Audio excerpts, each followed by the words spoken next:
everyone, and welcome to Frontier Opening Bell. I am Boason Omofaye. It's the first Friday in the month of December. Welcome to the show. The biggest story on the African continent has to do with the Omicron variant of the COVID-19 pandemic. But first, let's check in with the marketplace with our Thursday closing numbers. Nigeria's market fell sharply 1.81% on the back of big losses by big names such as Zenith Bank. MTN shares fell to almost his initial IPO offering 169.20 on the counter. We had other big losses, including Seplat in the oil and gas sector, dragging that sector about 3%. Insurance fell on Thursday by 2.2%. Banking stocks lost 1.2%, led by Zenith and a few other names. Jitco and FBN Holdings, however, held their grounds in the positive territory. Checking the BRVM. In the positive reading with a composite 0.05%, the Egyptian market went down by nearly 1% with some of the big names on the counter, as well as the Nairobi securities market. The shares of KCB, which is one of the largest commercial banks in Kenya, fell on Thursday on the news that the bank is no longer going to buy ABC of Tanzania. Then you have the GSE, which is the South African market, bucked its positive trend since Monday. After initial 3 days of positive reading, the GSE fell yesterday, led by the resources. Almost all the big names were in negative territory, from Anglo Gold to DRG Gold, Harmony Gold, Implants, as well as other big names. The resources fell, financial services held up a little bit, and then you've got 0.25% in the negative territory for Thursday. So let's get into the East African region, where that story is coming through, that Kenya's current account deficit rose to about 5.4% of GDP year on year as at the end of October. In the meantime, there's a new app being developed by the Kenya's Bankers Association. The whole idea is to provide an environment for those who can use sign language to do banking transactions in Kenya. That's innovation, and I really love that, by the way. In the meantime, I spoke about the KCB group cancelling the planned acquisition of African Banking Corporation of Tanzania. That has now been put on hold. It's one of such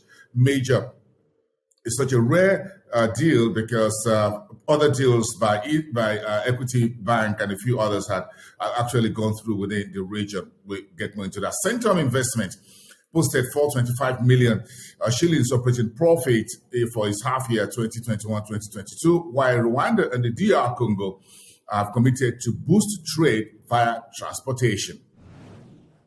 Okay, I'm looking into the West African region now, where good news came in from Nigeria, from Moody's investors ratings, changing Nigeria's outlook from negative to stable. The three major rating agencies in the world, the S&P, the Fitch, and Moody's, had kept Nigeria's outlook on a negative watch since the start of the year. Now, wrapping up the year, Moody's says the outlook is now stable and the country's B2 rating had been affirmed. In the meantime, the AfDB, that's the African Development Bank, has approved $35 million facility for Ecobank Transnational, quoted on the Accra, Abidjan, and Lagos exchanges and its affiliates.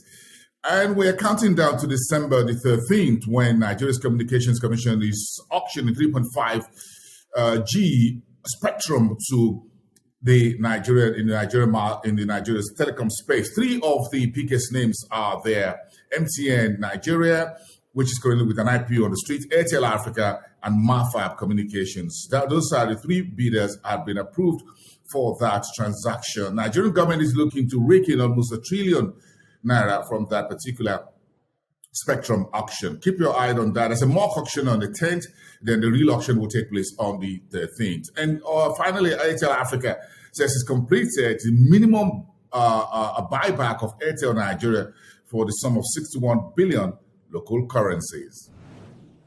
Let's talk about South Africa, where the COVID variant has taken over the front page and the headline news, as it were, and the authorities trying to get a hang over that, with President Ramaphosa trying to get his hands around this particular pandemic and latest news, which of course will have very dire consequences for South Africa's travel, tourism, hospitality, and leisure industry to the end of the year. There's no talk yet about restrictions of going back to level 4 or level 3 of COVID restrictions in Africa's most advanced economy, but that could just be around the corner if the speed of infestations of the new variant increases. Let's talk about Ford Motors. It's investing additional 600 million rand in its own engine factory in South Africa. Despite the pandemic, this US-based automaker is increasing its business operations and investments in South Africa.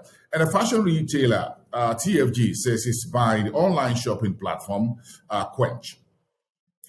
Former ABSA chief Daniel Minele is now the chairman of Alexander Forbes. Congratulations, as he brings his wealth of experience in the banking space into Alexander Forbes operations headquartered in South Africa. And the Bank of Namibia, which is the central bank, has launched a new 3-year strategic plan for the Southern African economy.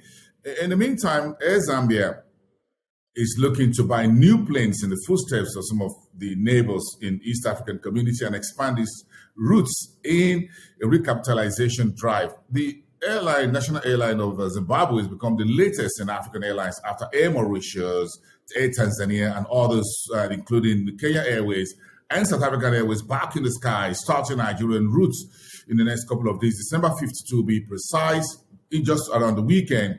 3 flights a week. A number of African airlines are getting back in the game, trying to get back in the skies as we see a bit of the pullback initially on the COVID-19 pandemic. Now we have a new variant on our hands. How much spanner this will throw, the latest variant will throw into the works of plans, into the works of Air Zambia and a few others, or Air Zimbabwe, I beg your pardon, is anyone's guess. Let's keep that on the cards. As usual, we finish off where it all started. North Africa, OPEC Plus, yesterday agreed to push additional 400,000 barrels of oil into the market in January 2022, thus keeping the kind of optimism, real optimism from OPEC alliance that the global economy will trudge on, will move on despite the COVID-19 pandemic and its implications. Also, we heard from the IMF overnight that poor countries need to get an extension of the DSS, that the debt service initiative, which was initiated around spring. Now, the IMF new report says this debt initiative needs to be extended to prevent these economies of the countries under that program from a total collapse. Chad, Ethiopia, and Zambia are struggling under the DSS, some of the countries mentioned in that report by the IMF. In the meantime, Egypt has okayed $50 billion loan to finance energy efficiency program in the whole of transition to net zero and a clean energy world fighting climate crisis. And the Bank of Cairo says it's putting a net profit of 2.7 billion Egyptian pounds in the third quarter, ended the month of September. And Morocco's economy is to benefit from decarbonization. The whole process, the conversation of climate change is out there for everyone to see.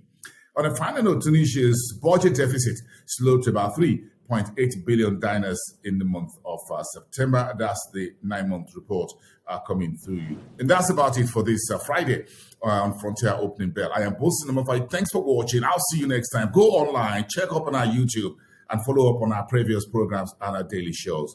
I'll see you next time.